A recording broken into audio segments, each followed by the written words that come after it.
And the images of communities coming together, seeing Jews and Muslims embrace and come to each other's aid, to see Christians and Jews come together, black and white come together, Asians experiencing the same, both experience of being the subjects of hate, but also joining together in love for a fellow community, was just so uplifting.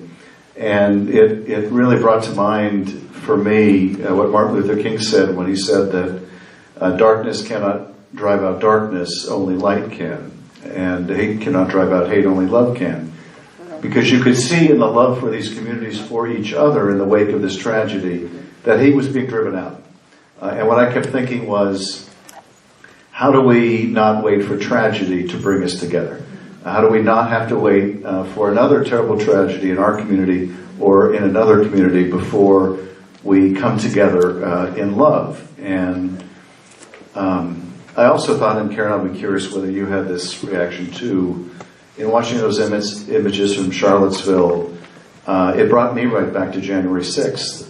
And during the January 6th hearings, the first hearing we had, we played the footage of the attack on the Capitol. And I was watching the Capitol police officers watch this footage, which they had lived through. And even though we had been there and we had experienced it in different ways, it was like experiencing it all over again.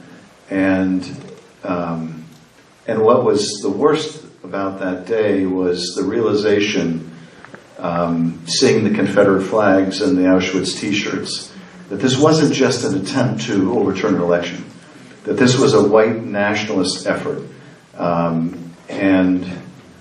I've kept coming back to the same comment by the historian Robert Caro over the last several years. He said many years ago in an interview that power doesn't corrupt as much as it reveals.